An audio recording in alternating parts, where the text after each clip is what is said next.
With God, there is always more. More love, more life, more freedom. Welcome to Zoweh's Exploring More with Michael Thompson. C.S. Lewis once wrote, "Our Heavenly Father has provided many delightful inns for us along our journey, but He takes great care to see that we do not mistake any of them for home." Join me and the team as we explore the kingdom together, discovering the deep truths and offering encouragement for the journey. There is always more. Hey, Exploring More podcast listeners, this is SJ, and I want to welcome you to a special episode we have this week with our friend and Zoweh Team member, Gary Barkalow. Michael and the team, we're out on mission this next couple of weeks going after the hearts of men and women, and we're going to be back in place June 13, and we'll be continuing our series on heroes. I hope you were able to listen to the first episode last week, as we had a good time talking about our heroes and who our favorites are. But today we're going to be sharing a message from our friend Gary Barkalow. He's a team member with Zoweh, and he's going to be speaking this week and next with a few of his friends about glory and calling and the importance of finding your glory, finding your calling in your life, and what it looks like to walk that out. So we hope you enjoy it. Hi, I'm Gary Barkalow, founder of the Noble Heart and author of It's Your Call. I'm excited to offer this resource that has been years in the making. 5 years ago, we created an online community for those who have attended a Noble Heart retreat or have taken the online calling course. For men, this community is called Base Camp. For women, it's the Secret Garden.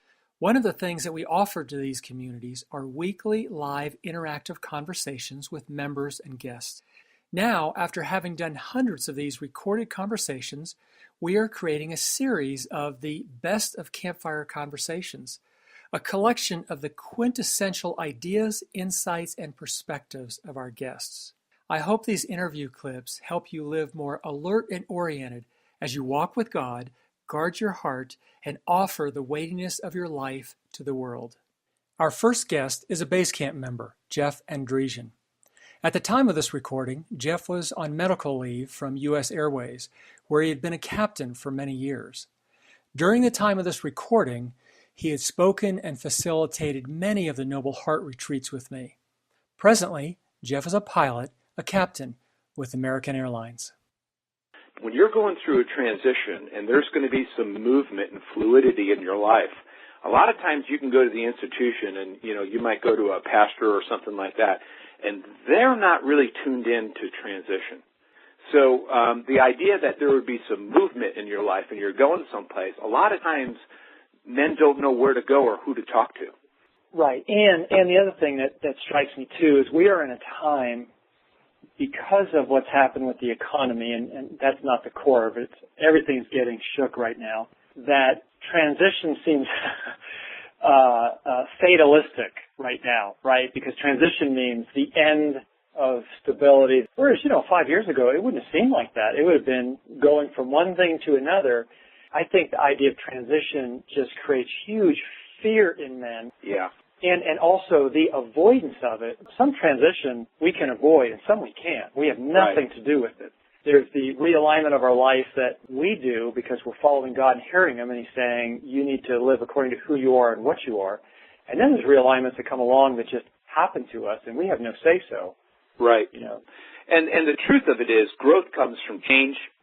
It's when we choose stability or the status quo that often we forfeit the ability to grow. So often, really, kind of what's behind the maker of this transition is often God. And we don't know that right away, and so therefore we're confused, especially if we're with a lot of people who are comfortable with the status quo because they don't really kind of understand what's going on. And so often the person that's in transition feels as if I've done something wrong, or how come everybody else seems comfortable where they're at, but I'm not. And because there's so much mystery in our life, I think the first thing you have to do and take out when there's a transition is this idea of ignorance. Like, gee, I should know where I'm going at this point in my life, but I don't know where. We could say another word for a transition is a frontier, right? It's a new frontier. You're going somewhere new, or you're going to do something new. You know, with that idea on frontier is that you now have to walk with God in a new way. You can't sort of play the notes on the page here, the prescribed way to do things. You really just don't know. So it's this idea of celestial navigation. How do you begin to walk with God in a new way? And it's a very challenging way. And yet, in some ways, I think when you hit the frontier and you don't know which way to go, I think God is actually honoring your life right now. It's actually a beautiful thing. And the first thing you do is dispel some of the myths. I've done something wrong, or I'm an idiot, or that sort of thing. And just quiet your heart down before you begin to talk to him about, okay, hey, listen, there's probably some good indicators within you. You know, your next move and where you're to go is actually in you. You know it. It's just a matter of, okay, let's find it and then go back and start looking at that story, obviously. Right. Transition usually feels alone. Yeah. And I think we'd both agree that there is a time in a transition where, like in Shawshank Redemption, where you have to crawl through the sewer pipe on your own until he's honoring your life, so to speak, with going, okay, you could do it. It's me, you, the Father, the Son, Holy Spirit, and you. There's the four of us, and we're going to get through, you know, and then he's waiting for you on the other side of that sewer pipe, you know. And I think that's the hard part, is that there are times when a person's in transition, and guess what? It's you and God. I can talk to you, or anybody can talk to you. We can give you some advice, but you're navigating with God, and He is eventually the architect of your life. He's the one who's authoring your life. So He's the one that's bringing you through there. And so as God developed me in team sports and school, and then eventually to become an airline pilot, crewing airliners around the world and working with people, there was this development in my life and what He was doing. And so I naturally thought I'd be doing this all my life. I had some real happy years in there, but things really began to change after 2001, and there was that 9/11 incident, and the entire industry wound up tanking. There were some markings of the fact I was in transition really beginning then. And as that industry started to fall apart, somehow I felt it was my fault. You know, my dad flew in the airline industry. It was the golden years, and this industry was falling apart, and I felt like it was my fault. This thing's going down on my watch. Well, 2005, I medical out. I go downstairs to read the computer, and half the computer is missing. I can't see it. And so they took me to the Mayo Clinic, and I've got what they called ocular migraines. And that's a line item for the FAA. You cannot fly with those. They give me a field visual test. I fail it. I'm done. I'm out of the cockpit. And I'm on break, technically, just on medical until it heals itself or stays like that. What was interesting was then I went to what I love to do was work with men. So I started working with men at my local church and running adventures with them and doing that sort of thing. But another thing happened to me, and that was that when I was raising my kids and I had these happy years, I was flying them around the world. I did that Lewis and Clark journey with them. You know, I was the great dad. You know, I was just all over these kids and showing them the world. Well, at 16, my daughter ran into a little tunnel of her own. Some drugs and alcohol got involved. We confronted her, and she ran away. Well, that was a real crisis because we found her. We got her into a boarding school at that point in time. But I say that to say that what I was known for was to be an airline pilot, and I was this great dad. And both of them were gone. There was trouble in paradise here, you know. And so it was a major disruptive transition. And it was one I did not choose. And looking back, it was one that God chose for me because He wanted to develop and bring out some other things that were hiding behind the 4 stripes, the 4 captain bars, and this image of being a great dad. You know what's interesting, and from the flying perspective, just to give you an idea, if you're in a bad air mass, if you're in an air mass that is like trouble and you need to get out of it, then the thing that is going to happen as you transition from one air mass to another is that's where the wind shear is. So the difference in the wind is the greatest in this boundary layer from one air mass to the other. As you're punching out of one reality and going to wake up in a new one, that's when it gets really tough. So one of the practical things I would say to a guy going through transition is that when you know you're going there and you're stepping forward and all of a sudden you're just getting hammered on all corners, you just stay the course. And then literally what happened to me was I broke out into a new reality. So it's always the roughest right as you transition from one reality to another. Mm-hmm. When you go to training and you're flying jets, they have what they call a green zone, a yellow zone, and a red zone. In the green zone, you have your checklist, your airplane's configured right. Anything that happens mechanically, you're catching it, and everything's going along just fine. If you get in the yellow zone in an airplane, that's when there's been some sort of emergency or major disruption, and some things that you should catch are starting to get by you. And you have to know the difference between the yellow and green when you get into the yellow. And then there's the red zone.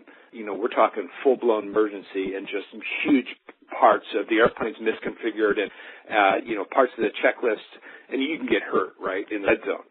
So if you're in a major transition and disruption, what you want to do is you want to get out of the yellow and try to get back into the green. And the key to do that is to slow things down. When you slow things down, is then when you bring in some good counsel. And then you have to start going through those exercises like you did with intensive.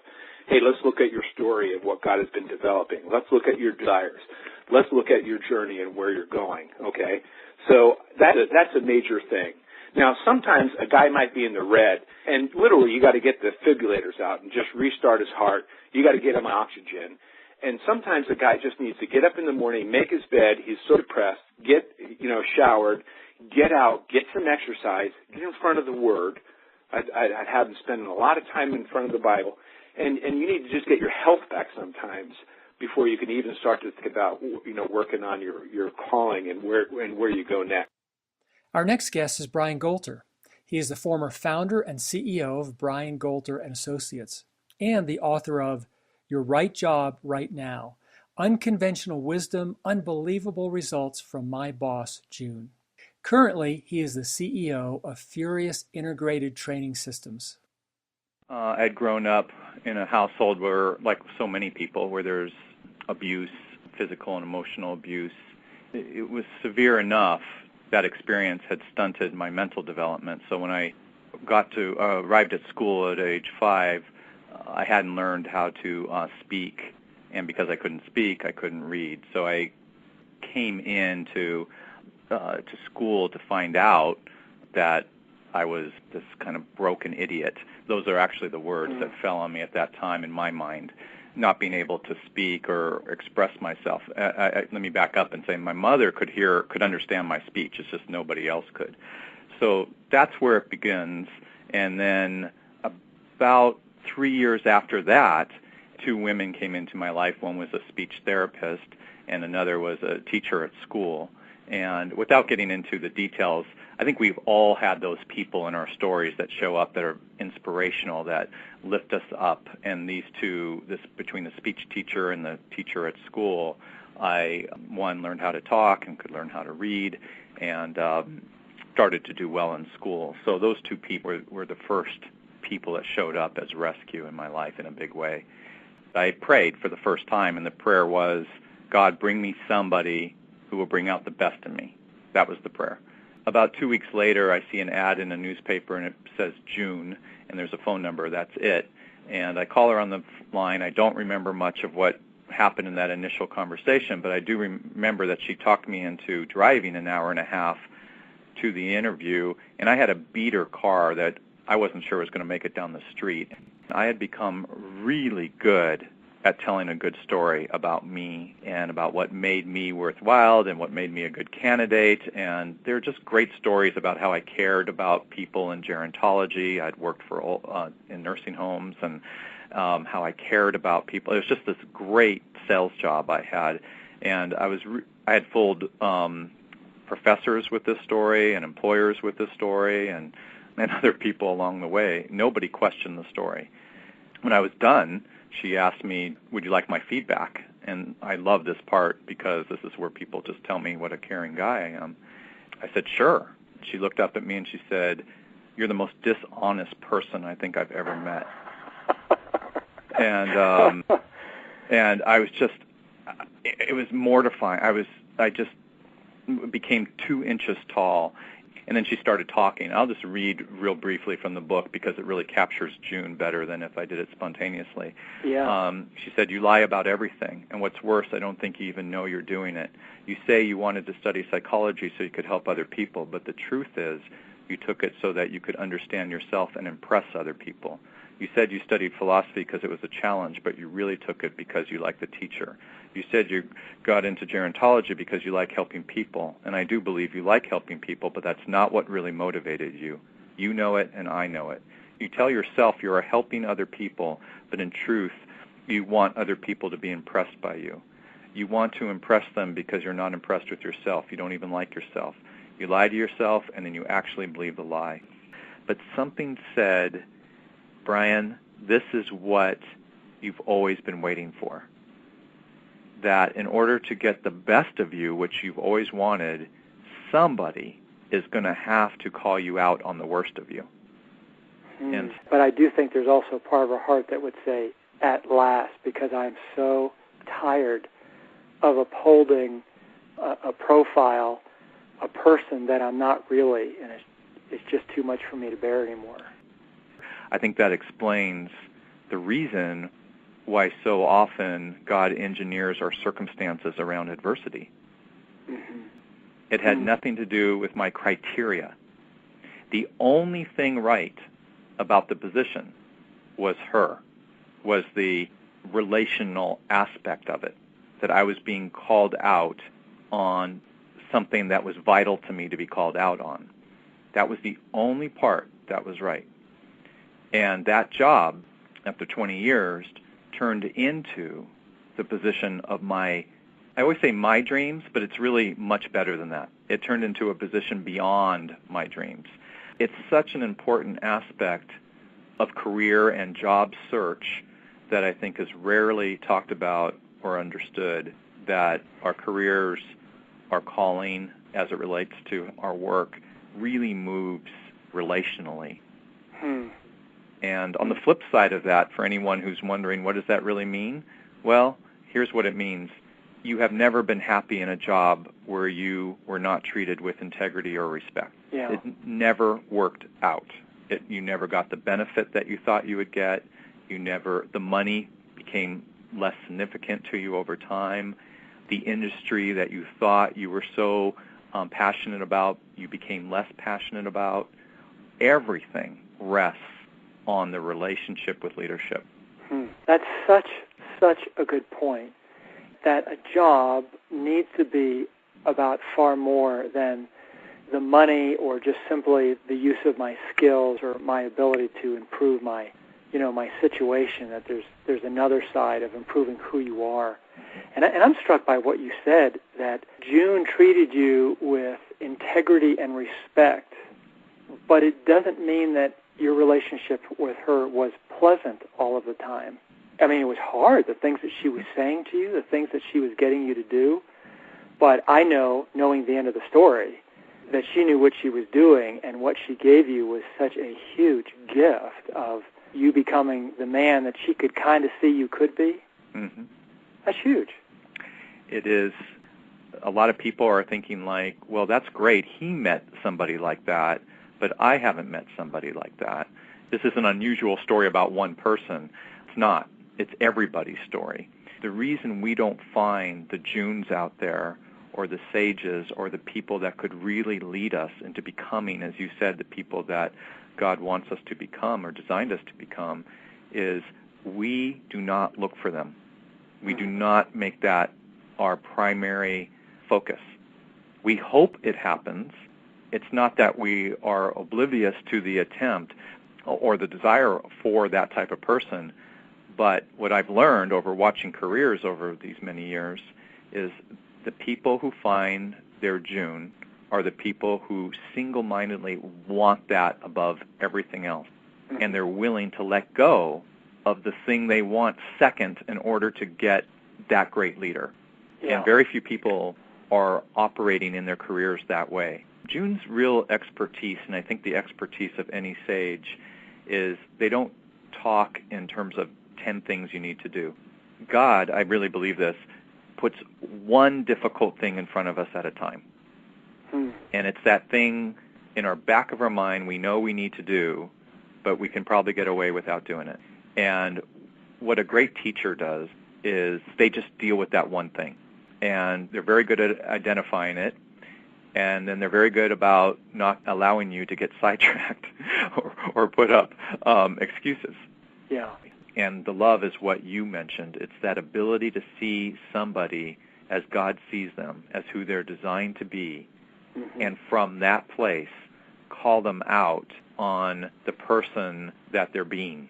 Right. I know there's a lot of people that think or wish, as I did at one time, that I could develop, grow, mature, strengthen just by, reading some books, working through some curriculum.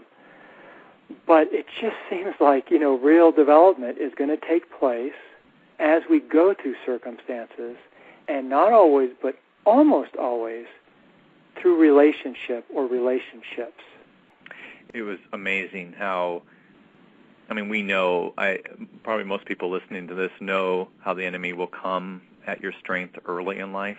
He will rob you or attack the very thing that really is an expression of your glory. That was exactly the case. I found I loved counseling people on their careers. I loved the guttiness of making those cold calls, knowing that I had something really great to offer. And financially, after a period of testing, it really just continued to go up and up and up. But the key point there was I was always doing what I loved, and the essence of what I loved was rescue. It was exactly giving to others what June had given to me, and the freedom that she had given, and the knowledge, the ability to go through a resume and articulate to someone exactly where they had fallen into compromise and were not being honest about it, just to get people back to that, that same place I sat in that chair in the first interview of just like, boy, I got nothing else here. I might as well come clean. I might as well be who I really am. Who I really am, I'm not very happy with right now. Because from that place, you're qualified. From that place, then God can begin. And we can. I could do what June did, which would put people back in healthy relationships that would springboard them over time in terms of their confidence and well-being and fulfillment and calling.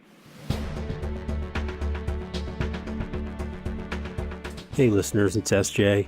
In honor of Father's Day, we have arranged for some special pricing just for you for the Heart of a Warrior book, some case pricing for the Heart of a Warrior book, special for Father's Day, and some other resources that we've discounted. If you'll visit zoweh.org/fathers-day, you can find all those resources, all of that pricing in honor of Father's Day. We recognize how important dads are and how important it is to have a great gift for your dad on Father's Day. So if you'll go check that out, we'd appreciate it. And thanks so much. Enjoy Father's Day. Hope you get to barbecue and throw the ball around a little bit. Or if you're like I am and your dad isn't with us any longer, you can sit around and maybe share some memories of your dad with those close to you. Our final guest in part 3 is Gordon Dalby, who has written many books, but probably most well known for Healing the Masculine Soul, God's Restoration of Men to Real Manhood. His most recent book at the time of this campfire conversation was Religion versus Reality, Facing the Home Front in Spiritual Warfare. Yeah, you get these young guys, and they're all young and ready to go, but they walk out there and they say, wait a minute, it's like, you're ready to walk into the woods at last and say, where's the old man to greet me at the woods? At the entrance, say, come on in, son. The woods are always exciting and adventures because you're not in control in the woods. And when the young man steps to the edge of the forest, like the forest of sexual attraction, say, where there's great adventure and excitement. And where's the old man when a guy's walking through the woods? Say, hold on, old man, I see something over there. I'm going to look at that. And the old man says, hold on, son. That's a cliff over there. You can't see under the rocks and the leaves and stuff. If you get too close, you'll slide off. So just follow me, will you? And Where's the old man when the young man says, hold on, old man, I want to get a drink of water here out of this stream. And the old man says, hold on, son, don't drink out of that stream. And the young guy says, well, wait a minute, it looks perfectly clear. It looks perfect. I said, yes, to your natural ability, the best of your natural capability, it looks clear. But there are things in there that you cannot see, that your natural abilities, your natural sensory perceptions will not show you. And you have to trust me as an old man that is not safe for you to drink. Guys, we're drinking the polluted streams all over, from pornography to what have you. And the young man says, of course, old man, so where am I going to get a drink? And the old man points way up going way up high on the switchbacks. And the guy, that looks like a tough climb, old man. The old man says, you bet it is. But guess what, son? I will be with you. And that's the only promise we have as Christians. It's a tough climb, but the Father promises to be with us, and that's what I've seen. Would try to go along with what the churches were doing or not doing. I realized that the churches were too afraid. They were not trusting Jesus, and they were too afraid to go into this wilderness because they didn't trust Jesus would lead them, basically. Mm-hmm. What do you think the church's fear of men was based in? I mean, there was. Well, it's our own shame because none of the leaders had fathers. None of the leaders were taught by their dads. We learned. I'm 66, so my dad was a Depression era World War II guy. For example, when I was a boy, if I got hurt and started to cry, or if he spanked me and I started to cry, he, instead of holding me and saying, "Get it out, son. This is the way God has provided for your body and your heart to respond when you're hurt, and when you get through it, you'll be a freer man." Instead, he told me, as a whole generation of men my age, stop crying or I'll give you something to cry about. Mm-hmm. Well, basically what that says is it's not safe to be real with a man. If you have a hurt and a wound, it's a dangerous thing, because if a man finds out that you're wounded, he will shame you and hurt you more. And that my whole generation, and I'd say the next generation, boomers certainly, that's what we experienced. So we learned to distrust men, and in the church it was basically the same thing, that wounds are shameful. So don't let on that you're wounded, because we don't really have a God who can heal wounds anyhow, but we have a lot of things we do at church that can cover that wound and pretend we're okay. Great, I know I pastored several churches, and I know that feeling, because you have a great stake in looking good. And so you use the ministry and the church to cover your shame, so nobody finds out that you're dying inside. I did that for many, many years in my ministry until I finally came to a point that everything fell apart for me. There are many people who are tired of what's happening in so many churches. Oh, amen. And in their desire to walk with God and walk wholeheartedly, they're getting together with other believers. They're walking outside of the formal church.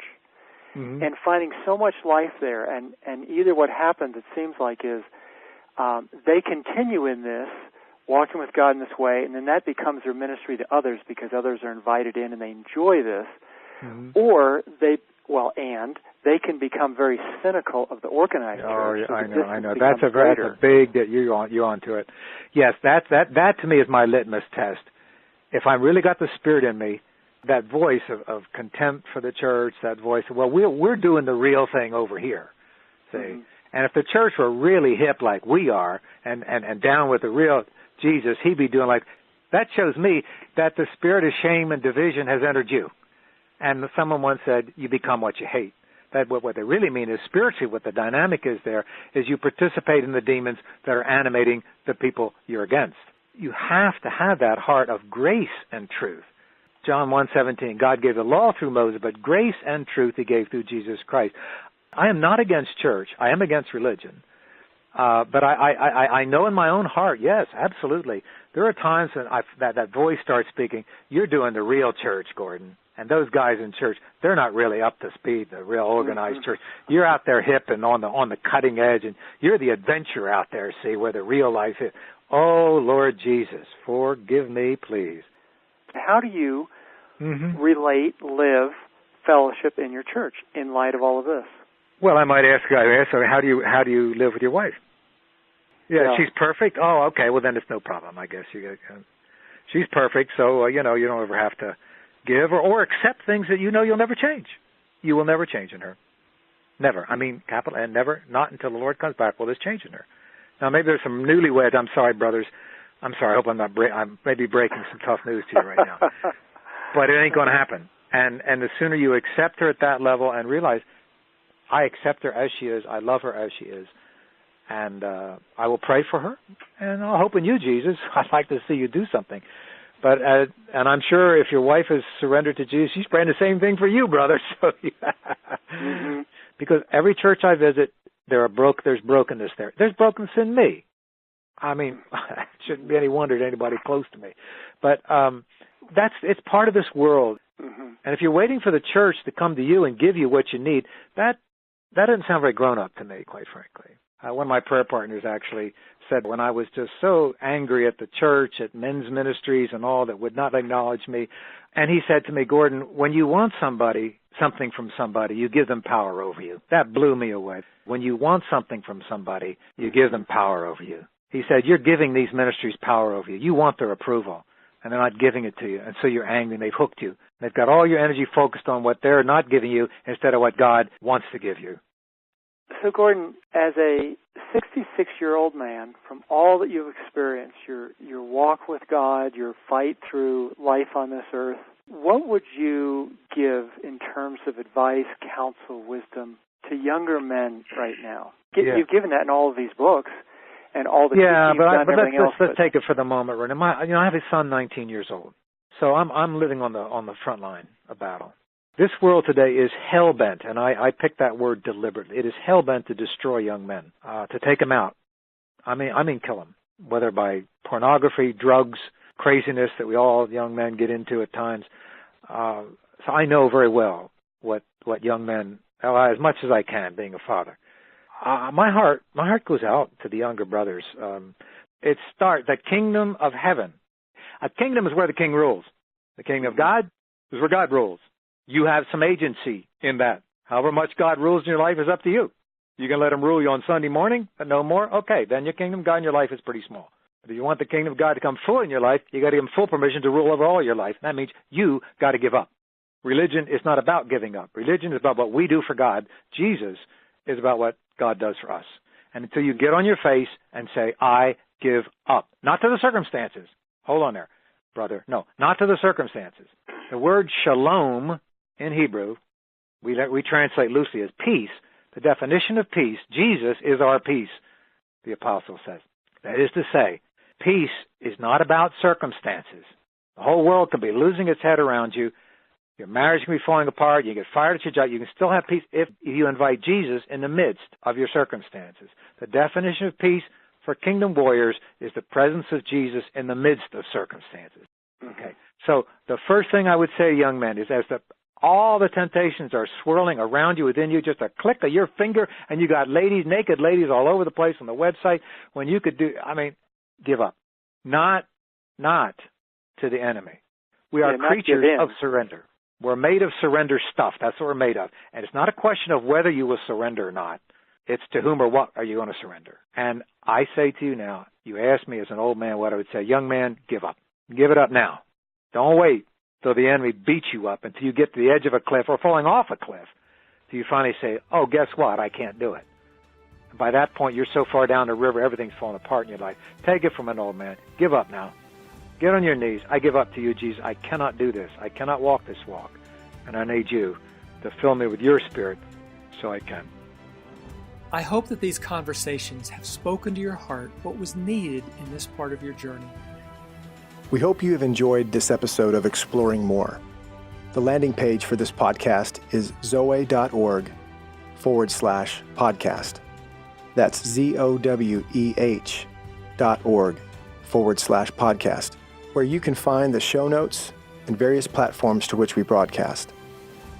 You can also find us and the Life of More by visiting Zoweh on YouVersion Bible app, Right Now Media, our Facebook page, and Zoweh on Instagram and Twitter. Remember, with God there is always more, and you were made for more.